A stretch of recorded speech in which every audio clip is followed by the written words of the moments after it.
In this video, we're going to be taking a look at creating a 3D model of something similar to this. Now, I do have another video on this topic that I will link to in the video description below that gives you more detail. But this is what I really want to hit home here, is when you ask the question, as somebody who's brand new to 3D printing, we always ask the question, well, how do I create this or how do I create that? And we get all kinds of different answers on how you might go about doing it. But the one thing I really can't stress enough if you're brand new to 3D printing is learn when you would need to use 3D modeling software and when you would not need to use 3D modeling software. Because the reality of it is, especially when we're brand new to 3D printing, we almost never need to use 3D modeling software. So when people say, oh, you use Tinkercad or this or that or the other, no, no, no, no, no, no. That is complicating it. I'm going to show you how to do this in probably less than 30 seconds. So stay tuned for real. Like this is just, I want to just tease you with the process. Like it really is this easy. So what we need is just an SVG file. For this project, that's all we need. SVG files for this exist everywhere in the stratosphere. Like they are everywhere. Now this particular image isn't a great image for creating an STL file or an SVG file from. But I want to just give you the concept because there are other images out there that either are already in SVG format or are more easily converted to SVG format. But if you go on Etsy right now and you type in flower vase laser cutting file, you're going to see something very similar to this. You're going to see a whole collection of these that are already in SVG format. And if you have that SVG file, you already have your 3D model. All right, so let me show you. Remember I said it's going to be like 60 seconds, less than 60 seconds. Right click, trace bitmap, apply, save.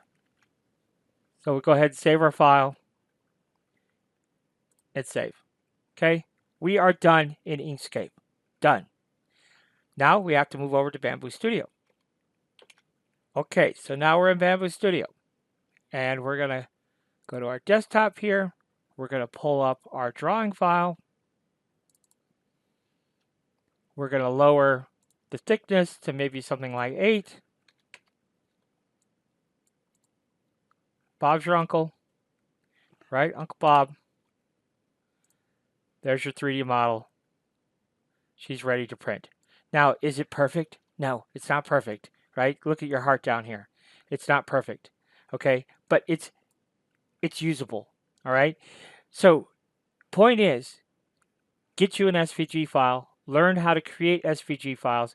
Don't use 3D modeling software if you don't need to use 3D modeling software. And I know when you're brand new to 3D printing, you're not going to know what is what. But I'm just telling you, it can be very, very simple. Very, very simple. So, you know, take what you hear on the internet with a grain of salt when it says, well, what program should you use? You should use the program that you need to use. And so your first step is to learn what you need to use. I'll tell you, your best course to success is understand your slicer inside out and backwards. All right, because the slicer is very powerful. And what I just showed you can be done with any slicer. And then the next best thing for you to do is to learn some type of graphics program. I like InkScape. It's free, very powerful, does amazing, wonderful things. But those two first steps will generate most of your 3D models. I have all kinds of examples of using InkScape to create some pretty elaborate 3D models even. But yes, InkScape, your slicer, that's it for most of your jobs. And just really understanding, do I need to use Tinkercad? Do I need to use Fusion? Do I need to use Blender? For example, let's say I wanted to create a 3D model of my daughter, okay, an actual 3D statue. Would I use Inkscape for that? No. Would I use Fusion for that? Probably not. Would I use Fusion or a Blender? Maybe. Would I use Tinkercad? No. Right? So that's what you have to understand. What is it you want to create? and then what software do you actually need. And unfortunately, a lot of people don't actually understand the whole process of using Inkscape, and like what you can actually do if you were to use Inkscape and your slicer versus some of these more elaborate 3D modeling programs. Okay, so anyhow, make it as thick as you want. There you go. It's ready to go. Um, could you modify this a little bit and fill in that little space there, um, of our heart? Sure, you could make some changes here. You want to do that real quick? I'll show you. All you have to do is right click and then choose add primitive and choose to add a cube. And we know that we made this. How thick did we make this? We made it 8. So we would just take our cube and we would make it 8. So we'll make it 8 as well. Okay. And yes, we would change the filament color probably 2 to make it 2. And then there's our cube, and we just put it over here.